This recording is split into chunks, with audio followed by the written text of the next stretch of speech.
Hello everyone. आज हम लोग देखेंगे मॉडर्न हिस्ट्री। तो देखिए, सबसे पहले मॉडर्न हिस्ट्री जानने से पहले जो हम लोग को जानना होगा कि सबसे पहले भारत में ब्रिटिश का जो शुरुआत हुआ था, उसके भी पहले क्या हुआ था। पोर्तुगीज आया था भारत में। पहले पोर्तुगीज आया था, फिर अंग्रेज लोग ने आया, फिर डाच आया, फिर डेनिस आया, फिर फ्रेंच आया। तो यहाँ पर देखो, ईस्ट इंडिया कंपनी तो काफ़ी आए थे। ऐसे नहीं कि ब्रिटिश ईस्ट इंडिया कंपनी ही था, और भी था, पोर्तुगीज था, डाच था, डेनिश था, फ्रेंच था। ये वन बाई वन आया था। और जो ब्रिटिश रूल होता है भारत में, वो तो बहुत बाद की बात है। पहले ईस्ट इंडिया कंपनी इंग्लैंड से आते हैं। क्वीन एलिजाबेथ भेजती है, और उनका मतलब यहाँ पर रूल करना नहीं था, यहाँ से बिजनेस करना। और जब ईस्ट इंडिया कंपनी मतलब बिजनेस को थोड़ा अवॉइड करके, अवॉइड यानी ये कह लो कि मतलब बिजनेस को थोड़ा कम करके रूलिंग में ज़्यादा फोकस कर रहा था, तभी 1773 में रेगुलेटिंग एक्ट आया। ठीक है, ये सब बात तो हम लोग देखे हैं ऑलरेडी। तो यहाँ पर देखो, ईयर हो जाता है 1498, लगभग 1500 के आसपास। पोर्तुगीज ईस्ट इंडिया कंपनी यहाँ आता है। तो इसमें क्या होता है, Vasco da Gama discovered the sea route from Europe to India via Cape of Good Hope and reach Calicut India. तो हमारा इस चैनल का मकसद शुरू से ही है कि हम एग्जाम ओरिएंटेड पॉइंट देखते हैं, तो उसी हिसाब से हम लोग करेंगे। तो देखो, सबसे पहले यहाँ पर सवाल ये पूछेगा, भास्को डा गामा जब आया था, जाहिर सी बात है पोर्तुगीज से आ रहे हैं, तो यानी यूरोप से आ रहे हैं इंडिया में। तो केप ऑफ गुड होप, ये याद रख लेना, केप ऑफ गुड होप इसके माध्यम से आया था। और उससे भी ज़्यादा इम्पोर्टेंट ये हो जाएगा, भारत में कहाँ आए थे। कालीकट में आए थे। ट्रेड सेंटर क्या क्या था, कोचीन था, कालीकट था, कन्नौर था। मतलब उस टाइम की बात है ये, देखा जाए तो मेन ट्रेड सेंटर भारत में क्या हुआ करता था। एक तो कालीकट, ठीक है। एक हो जाता है कोचीन। कोचीन जो मतलब अभी कोची भी बोलते हैं, वो एक्चुअल नाम उनका कोची है। अंग्रेज लोग, पोर्तुगीज लोग, ये लोग ने कोचीन बोलना शुरू किया तो कोचीन हो गया। केरला में है कालीकट, और क्या है, कर्नाटक। अब देखो क्या बोल रहा है, Francisco de Almeida was the first Portuguese governor. तो पोर्तुगीज गवर्नर अगर देखा जाए, तो फर्स्ट पोर्तुगीज गवर्नर क्या नाम हो जाएगा, फ्रांसिस्को डी अल्मीरा। अल्मीरा, अल्मीरा नहीं है, अल्मीडा, फ्रांसिस्को डी अल्मीडा। तो ये हो जाता है पोर्तुगीज ईस्ट इंडिया कंपनी के बारे में, जो कि कब आया था, 1498 में। अब ये हम लोग काफ़ी बार चर्चा किए हैं ऑलरेडी कि 1600 में भारत में आया था ब्रिटिश ईस्ट इंडिया कंपनी, मतलब इंग्लैंड से आए थे। तो they open the first factory at Surat in 1631। तो ये लोग कब आया था 1600 में। और जो 1631 होता है, मतलब देखा जाए तो 31 साल के अंदर इन लोगों ने पहला फैक्ट्री खोल दिया।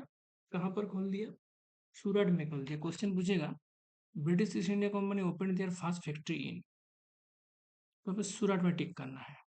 ठीक है, तो ये हो जाता है, सूरत मतलब गुजरात में हो जाता है। कैप्टन का नाम क्या था, विलियम हॉकिंस। और क्या था, सर थॉमस रो। इन लोगों ने विजिट किया था Jahangir for taking permission to open factory. मतलब जहांगीर जो था, जहांगीर मतलब समझ रहे हो, अभी लास्ट वीडियो में हम लोग मुगल पढ़े थे, है ना? तो मुगल में हम लोग देखते हैं जहांगीर मतलब अकबर का बेटा, है ना? तो जहांगीर के पास ये लोग गए थे, बोला था कि भाई हम लोग फैक्ट्री खोलेंगे, तो परमिशन के लिए जहांगीर के पास गया था। कौन कौन गया था?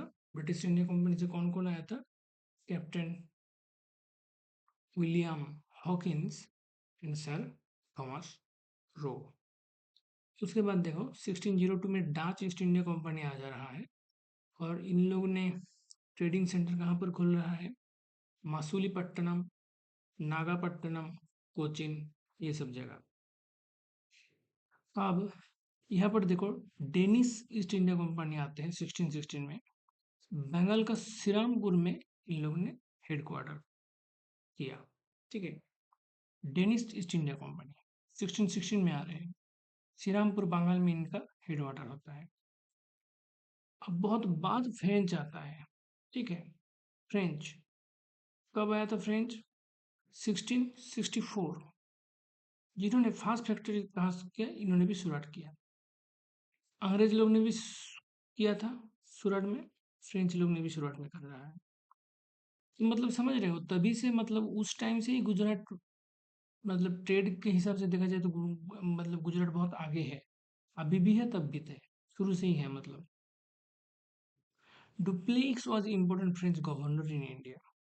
क्वेश्चन पूछेगा, which of the following which one of the following or who among the following was an important French governor in India? Option दे देगा, Dupleix, William Hawkins, Thomas Roe, Almeida. तो जाहिर सी बात है, फ्रांसिस्को अल्मीडा पोर्तुगीज गवर्नर थे, और William Hawkins, Thomas रो, इन लोगों ने तो कैप्टन था इंग्लिश ईस्ट इंडिया कंपनी का। तो answer French east India company का बात किया जाएगा तो हो जाएगा डुप्लेक्स। ठीक है, तो ये जो यूरोपियन जो जिन लोगों ने भारत आना शुरू किया था, इनके बारे में हम लोग देख लिए थोड़ा बहुत। एक बार जल्दी जल्दी रिवीजन कर लेते हैं, फिर आगे बढ़ेंगे। तो क्या हो रहा है? 1498 में पोर्तुगीज ईस्ट इंडिया कंपनी पहली बार आ रहा है, भास्को डा गामा आ रहा है। ठीक है, यूरोप से इंडिया आ रहा है, केप ऑफ गुड होप के माध्यम से आ रहा है। भारत में कहाँ आ रहा है? कालीकट में। पोर्तुगीज लोगों का इम्पोर्टेंट ट्रेड सेंटर कहाँ कहाँ था? कोचीन में था, कालीकट में तो आया ही है, कन्ननौर में। इम्पोर्टेंट पोर्तुगीज गवर्नर पूछा जाएगा तो क्या होगा? Francisco de Almeida. 1600 में आते हैं इंग्लिश यानी ब्रिटिश ईस्ट इंडिया कंपनी, जिन्होंने अपना फर्स्ट फैक्ट्री कहाँ ओपन करते हैं? सूरत में। कब करते हैं? आने का 31 साल बाद यानी 1631 में।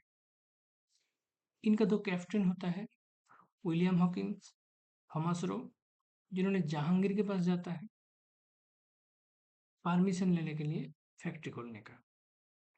2 साल बाद 1602 में आ जाता है डच ईस्ट इंडिया कंपनी, जिन्होंने ट्रेडिंग सेंटर करते हैं मसूलीपट्टनम में, नागापट्टनम में, कोचीन में। 1616 में आ जाता है डेनिश ईस्ट इंडिया कंपनी, जिन लोगों ने श्रीरामपुर बंगाल में हेडक्वार्टर खुलते हैं। 1664 में कई दिन बाद फ्रेंच ईस्ट इंडिया कंपनी आते हैं, जिन्होंने भी ब्रिटिश ईस्ट इंडिया कंपनी को फॉलो करते हुए सूरत में अपना फर्स्ट फैक्ट्री खोला। और डुप्लेक्स जो थे इम्पोर्टेंट फ्रेंच गवर्नर थे भारत में। ठीक है, कौन? डुप्लेक्स। चलो बहुत बढ़िया, आगे बढ़े। तो एक टॉपिक हमारा कवर हुआ, अब इस वीडियो का दूसरा टॉपिक में आते हैं, जो कि हो जाता है गवर्नर जनरल और वाइसरॉय कह लो। इम्पोर्टेंट टॉपिक है, एक के बाद एक हम लोग देखेंगे। तो शुरुआत करेंगे वॉरेन हेस्टिंग से। ठीक है, वॉरेन हेस्टिंग्स का टाइम देखा जाए तो 1772 से लेकर के 1785 तक 1772 मतलब इसके एक साल बाद 1773 में रेगुलेटिंग एक्ट आता है। 1772 से 1785 तक वारेन हेस्टिंग का पीरियड चल रहा है, जिसको हम क्या कहते हैं, first governor general of Bengal. इन्होंने ही डुअल गवर्नमेंट का शुरुआत किया था। देखो एक चीज, रेगुलेटिंग एक्ट 1773 में आ रहा है और वारेन हेस्टिंग का टाइम पीरियड है 1772 से लेकर के 1785 तक, यानी वारेन हेस्टिंग का पीरियड में ही रेगुलेशन एक्ट आ रहा है।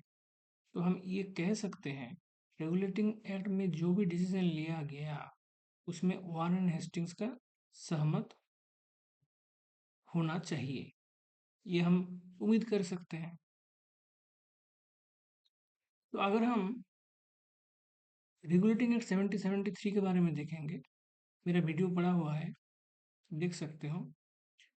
वहाँ पर हम लोग डिस्कस किए थे कि रेगुलेटिंग एक्ट 1773 का एक इम्पोर्टेंट पॉइंट हो जाता है डुअल गवर्नमेंट। तो रेगुलेटिंग एक्ट 1773 में डुअल गवर्नमेंट का बात किया गया, मतलब हम ये मानेंगे वारेन हेस्टिंग के टाइम में डुअल गवर्नमेंट का शुरुआत हुआ। विलियम जोन्स एशियाटिक सोसाइटी का फाउंडेशन करते हैं 1784 में, यानी वारेन हेस्टिंग के टाइम में। ठीक है, सर विलियम जोन्स इन्होंने क्या फाउंड करते हैं, फाउंडर ऑफ एशियाटिक सोसाइटी। कब फाउंडेशन हो रहा है, 1784 में, यानी वारेन हेस्टिंग का टाइम पीरियड में। नेक्स्ट आ जाते हैं लॉर्ड कॉर्नवालिस। देखो लॉर्ड कॉर्नवालिस के टाइम परमानेंट सेटलमेंट आ जाता है बंगाल बिहार में, और लॉर्ड कॉर्नवालिस को क्या क्या कहा जाता है, father of civil services in India. देखो ये सब चीज याद रखना, क्वेश्चन में पूछते हैं। ठीक है, पूछेगा father of civil services in India कौन है, आंसर क्या हो जाएगा, लॉर्ड कॉर्नवालिस। सी से सी याद रख सकते हो, सिविल सर्विस कॉर्नवालिस। ठीक है, और एक इंपॉर्टेंट क्वेश्चन यहाँ पे क्या बनेगा, परमानेंट सेटलमेंट। ठीक है, मतलब स्थायी बंदोबस्त कब होता है, 1793 में।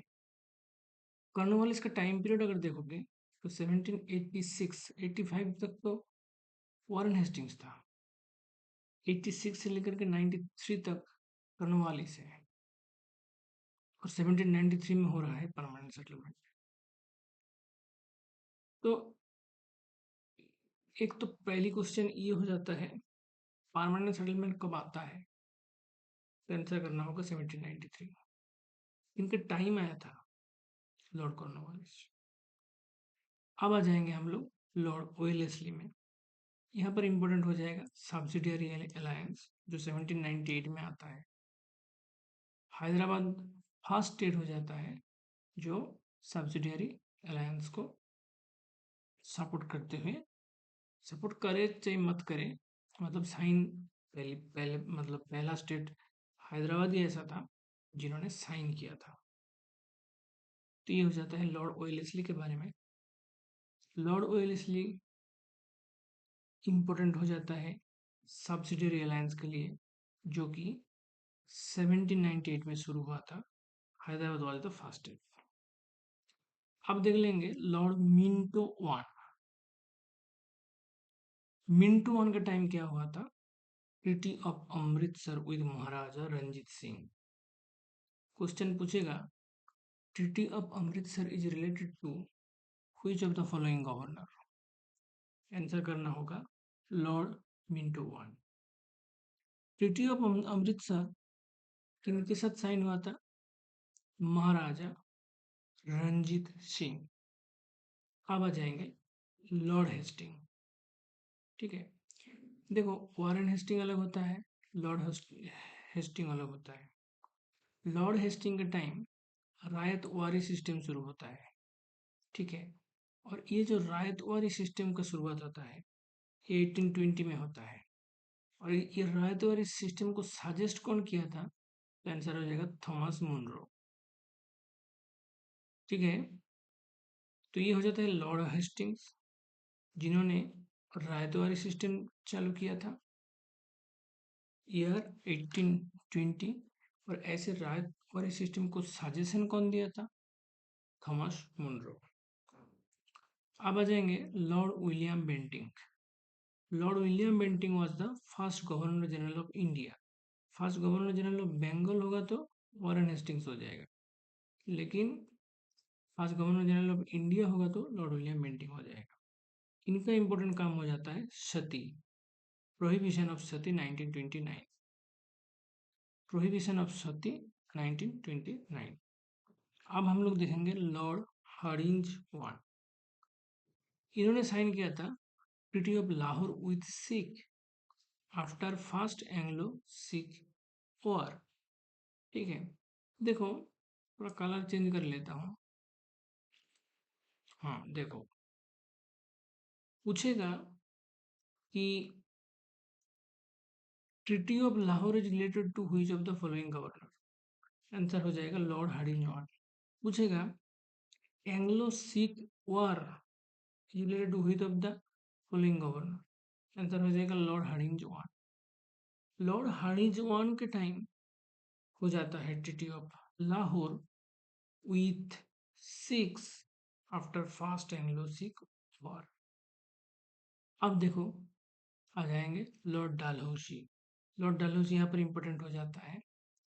इन्होंने शुरू किया था क्या? Window marriage act 1856।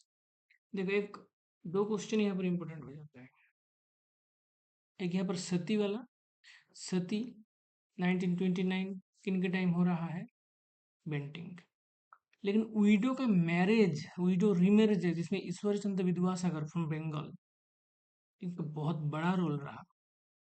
Prohibition of सती में इनका बहुत बड़ा रोल रहा, राजा राम मोहन राय। और window marriage, window remarriage act 1856, इसमें ईश्वर चंद्र विद्यासागर का बहुत बड़ा रोल था। इनके टाइम हुआ था लॉर्ड डलहौसी। और लॉर्ड डलहौसी और किसके लिए फेमस है? सबसे ज्यादा फेमस तो वो अपना डॉक्ट्रिन ऑफ लैप्स के लिए है। देखो डॉक्ट्रिन ऑफ लैप्स 1848, मतलब डलहौसी के टाइम विडो रीमैरिज एक्ट हो रहा है 1856 में। उसके पहले ही लगभग देखा जाए उसके 8 साल पहले 1848 में डॉक्ट्रिन ऑफ लैप्स आ गया था। एंड यहाँ पर ये भी इंपॉर्टेंट हो जाता है, which of the following state was first captured by means of doctrine of lapse formed by Lord Dalhousie. Answer याद रखना, Satara. Awadh was also enact by him. हालांकि उन्होंने अवध को भी एनेक्स कर लिया था, लेकिन पहला इंपॉर्टेंट होता है। तो यहाँ पर जैसे हम लोग जब वहाँ ऊपर में पढ़ रहे थे, यहाँ पर देखो सब्सिडियरी अलायंस के बारे में लॉर्ड वेलेस्ली के टाइम 1798 हैदराबाद वहाँ पर फर्स्ट स्टेट था। यहाँ पर क्या आप पढ़ रहे हैं? यहाँ पर पढ़ रहे हैं डॉक्ट्रिन ऑफ लैप्स 1848। यहाँ पर कौन सा स्टेट इंपॉर्टेंट हो जाता है? सातारा। ठीक है, अब आ जाएंगे। अच्छा एक और इम्पोर्टेंट चीज यहाँ पर, इम्पोर्टेंट नहीं बहुत इम्पोर्टेंट है, डालहौसी ऐसा है, ऐसा गवर्नर है डालहौसी जिनके टाइम फास्ट रेलवे हुआ था, फास्ट पोस्टल सिस्टम हुआ था। रेलवे 53 में, पोस्टल सिस्टम 54 में, याद रखना बहुत इंपॉर्टेंट है। ठीक है, तो ये फास्ट रेलवे कहाँ से कहाँ तक हुआ था? शायद थाने टू बॉम्बे ऐसा हुआ था कुछ। ठीक है, तो ये हो जाता है डालहौसी के टाइम। ठीक है, fast railway, fast postal system. Fast railway हो जाता है 1853, फास्ट पोस्टल सिस्टम एक साल बाद 1854। अब देखो, अब यहाँ पर देखेंगे लॉर्ड कैनिंग। लॉर्ड कैनिंग ऐसे थे जो कि last governor general of India थे, क्योंकि उन्होंने फर्स्ट वाइस रॉय डालहौसी था। ठीक है, सॉरी, कैनिंग था। तो क्वेश्चन पूछेगा फास्ट वाइसरॉय, तो आंसर हो जाएगा लॉर्ड कैनिंग। और फास्ट वाइसरॉय है, इसका मतलब ही है last governor general of India, वो भी हो जाएगा lord Canning. Revolt of 1857 took place during this period, important, ठीक है। इनका टाइम पीरियड 56 से लेकर के 62 है। तो जाहिर सी बात है 1857 वाला जो सिपोई म्यूटिनी यानी रिवोल्ट ऑफ 1857 लॉर्ड कैनिंग के टाइम हुआ था। अब आ जाएंगे लॉर्ड लीटन। लॉर्ड लीटन के टाइम का सबसे इंपॉर्टेंट चीज ये है वर्नाकुलर प्रेस एक्ट, ठीक है, 1878, and reduce the minimum age of civil service from 21 to 18। हाँ, ये दो चीज इंपॉर्टेंट हो जाएगा यहाँ पे। लॉर्ड लिटन का जो टाइम पीरियड है ये हो जाता है 76 से लेकर के 80, और सॉरी गलत बता रहा हूँ, 1876 से लेकर के 1880। तो और वर्नाकुलर प्रेस एक्ट जो है वो 1878 में आता है। तो जाहिर सी बात है vernacular press act lord Lytton का टाइम आएगा, ठीक है। वर्नाकुलर प्रेस एक्ट कब आता है? 1878। वर्नाकुलर प्रेस एक्ट कितने के टाइम में आता है? लॉर्ड लिटन। और लॉर्ड लिटन ही था जिन्होंने सिविल सर्विस का एज को 21 से 18 किया था। आप देखो यहाँ पर इंपॉर्टेंट है, लॉर्ड लिटन को हम लोग क्या कहते हैं पता है? Father of local self government in India, ठीक है, father of local self government in India. Local self government का कॉन्सेप्ट इन्होंने ही शुरू किया था। तो रिपन को हम लोग कह देंगे father of Lord local self government in India, Lord Ripon. Lord Curzon के बारे में तो पता ही होगा, 1899 से लेकर के 1905, पार्टीशन ऑफ बंगाल 1905 में इन्हीं के टाइम पीरियड में हुआ था। अब आ जाते हैं लॉर्ड हार्डिंज। एक देखो एक लॉर्ड हार्डिंज वन भी था यहाँ पर, है ना, लॉर्ड हार्डिंज वन भी था यहाँ पर। लॉर्ड हार्डिंज दिल्ली दरबार 1911, annulment of partition of Bengal. तो पार्टीशन ऑफ बंगाल जो है इनको वापस कर लिया गया 1905 में। जो पार्टीशन ऑफ बंगाल हुआ उसके बाद देश भर बहुत ज़्यादा आपत्ति किया गया, तो एनुअलमेंट ऑफ पार्टीशन ऑफ बंगाल हुआ और 1911 में दिल्ली दरबार हुआ। ये सब किनके टाइम होता है? लॉर्ड हार्डिंज का टाइम होता है, क्योंकि उनका टाइम पीरियड है 10 से लेकर के 16 तक। लॉर्ड अरविन आ जाता है। लॉर्ड अरविन में इंपॉर्टेंट हो जाता है 1931 वाली गांधी अरविन पैक्ट। और फर्स्ट राउंड टेबल जो कॉन्फ्रेंस है अरविन के टाइम होता है। और पता ही होगा कि 31 वाला वही पीरियड है जिस टाइम सिविल डिसोबीडियंस मूवमेंट भी शुरू हो गया भारत में। तो जाहिर सी बात है डांडी मार्च शुरू हो जाएगा। तो लॉर्ड आर्विन ऐसा व्यक्ति है, ऐसा गवर्नर है जिनके टाइम 31 वाला गांधी अरविंद पैक्ट होता है, इनके टाइम डांडी मार्च होता है, इनके time first round table conference होता है। अब आ जाते हैं लॉर्ड लॉर्ड लिन लिथ को। कांग्रेस मिनिस्टर रिजाइन करते हैं, ठीक है, और भारत छोड़ो आंदोलन का शुरुआत होता है, क्विट इंडिया मूवमेंट, ठीक है। तो ये हो जाता है लॉर्ड लिन लिथ गो। गो गो मतलब जाओ, भारत छोड़ो, यह से याद रख सकते हो। क्विट इंडिया, भारत छोड़ो, गो, लिन गो, है ना, यहाँ से थोड़ा बहुत रिलेट कर सकते हो। और लिनलित कोई ऐसा गवर्नर है, ठीक है, जिनके टाइम कांग्रेस मिनिस्ट्री ने रिजाइन करना शुरू किया था। ये टाइम पीरियड है 1939, ठीक है। तो ये याद रखना 1939 में क्या किया था, कांग्रेस मिनिस्ट्रीज लोगों ने रिजाइन करना शुरू किया था। और उस टाइम कौन था गवर्नर? लॉर्ड लिनलिथ गो। शिमला कॉन्फ्रेंस बहुत इंपॉर्टेंट हो जाता है जो कि 1945 में होता है। इस टाइम कौन था? Lord Wavell. ठीक है। और इसी टाइम होता है कैबिनेट मिशन प्लान। ठीक है। तो क्वेश्चन पूछेगा शिमला कॉन्फ्रेंस कब हुआ था? 1945। शिमला कॉन्फ्रेंस जब हो रहा है यानी 1945 में कौन था गवर्नर? तो हो जाएगा लॉर्ड वावेल। क्वेश्चन पूछेगा कैबिनेट मिशन प्लान जब हो रहा था तब कौन कौन गवर्नर था? Lord Wavell. अब देखो लॉर्ड माउंटबेटन आ जाता है। माउंटबेटन मतलब समझ रहे हैं ना? तब भारत को स्वतंत्रता मिल रहा है यानी 1947 का टाइम है। तो इन्होंने क्या था? First governor general of free India. जब भारत को स्वतंत्रता मिल गया ऐसे में फर्स्ट गवर्नर जनरल कौन था? Lord Mountbatten. लेकिन बोलेगा फर्स्ट गवर्नर जनरल जो कि इंडियन था, ऐसा अगर पूछ दिया first Indian governor general of India तो आंसर हो जाएगा चक्रवर्ती राजा गोपालाचारी। तो इन्होंने अपॉइंट किया था two boundary commissions under sir Cyril Radcliffe. ठीक है।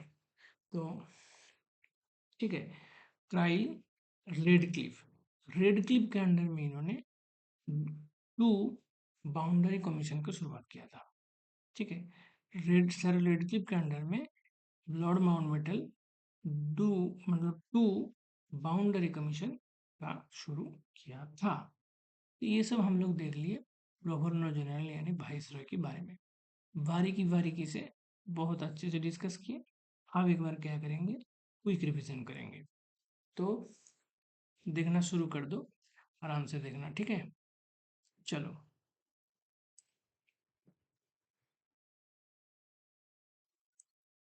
चलिए, फर्स्ट ऑफ ऑल हम लोग पढ़े थे वारन हेस्टिंग्स। वारन हेस्टिंग्स मतलब 1772 के टाइम, मतलब रेगुलेशन एक्ट के टाइम वारन हेस्टिंग ऐसे थे जो कि first governor general of Bengal थे। इन्होंने इन्हीं के टाइम 1773 में रेगुलेटिंग एक्ट होता है।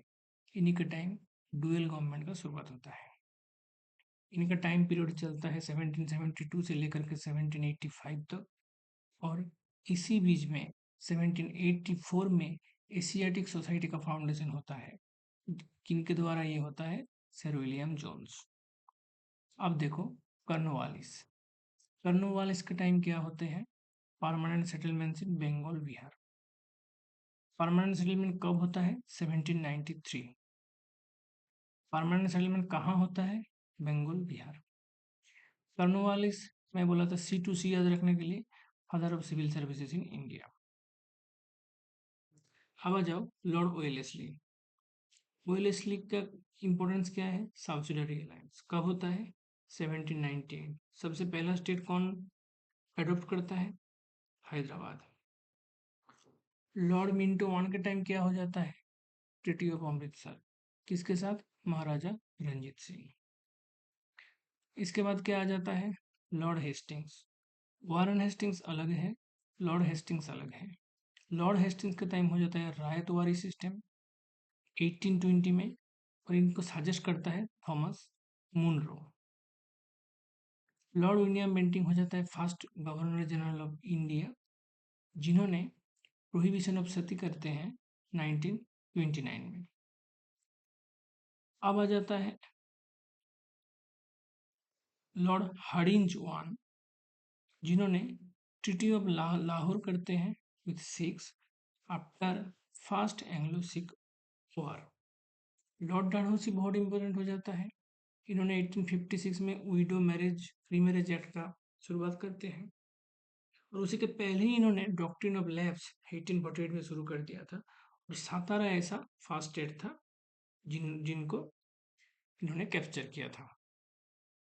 डालहौसी के टाइम फर्स्ट रेलवे होता है भारत में 1853 में। फर्स्ट पोस्टल सिस्टम होता है 1854 में। लॉर्ड कैनिंग इसके बाद हम लोग देखेंगे, जिन्होंने जो क्या था फर्स्ट वाइसरॉय था और last government general of India था। क्वेश्चन अगर ऐसे पूछेगा कि रिवोल्ट ऑफ 1857 किन के टाइम हुआ था, तो आंसर कर देना लॉर्ड कैनिंग, क्योंकि लॉर्ड कैनिंग कब आया था? 1856 में। ठीक है। अब लॉर्ड लिटन का टाइम हो जाता है vernacular press act, time period 1878, और इन्होंने सिविल सर्विस का एज 21 से 18 किया था। कौन? लॉर्ड लिटन। इनका टाइम क्या आता है? वर्नाकुलर प्रेस एक्ट, कब? 1878। डायरेक्ट क्वेश्चन पूछता है एग्जाम में। Vernacular press act came in 1778, कौन था? Lord Lytton. ठीक है। और लॉर्ड रिपन हो जाएगा क्या? फादर ऑफ लोकल सेम government in India, Curzon partition of Bengal 1905। फिर हार्डिंज आ जाएगा तो दिल्ली दरबार पर 1911, annulment of partition of Bengal. Lord Irwin आ जाएगा तो गांधी आर्विन पैक्ट 1931, पास round table conference, Dandi march, ये सब हो जाएगा। आर्विन के बाद कौन आ जाएगा? लिन लिथ गो। लिन लिथ गो यानी गो, छोड़ो, क्विट इंडिया मूवमेंट। और लॉर्ड लिन लिथ गो का टाइम हो जाता है कांग्रेस मिनिस्ट्री का रेजिग्नेशन 1939 में। लॉर्ड वावेल आ जाता है, वावेल का टाइम शिमला कॉन्फ्रेंस होता है 1945 में, और कैबिनेट मिशन प्लान होता है। फिर लास्ट में आ जाता है लॉर्ड माउंटबेटन 47 के पीरियड में, जिन्होंने जिन मतलब जो क्या थे, governor general of free India, और इन्होंने क्या करते हैं, दो बाउंड्री कमीशन का जरूरत करते हैं, two boundary commission under Radcliffe. ठीक है, इतना क्लियर है? बहुत बढ़िया बात है, इतना तक रहने देते हैं। नेक्स्ट वीडियो में हम लोग शुरू करेंगे रिवोल्ट ऑफ 1857 यानी सिपाही म्यूटिनी से। थैंक यू ऑल, लास्ट तक देखने के लिए बहुत बहुत धन्यवाद। Subscribe to GK vendor for more updates. Please hit a like button and give a comment so that we can get encouraged for the next schedule, for the next videos of our channel. Thank you very much.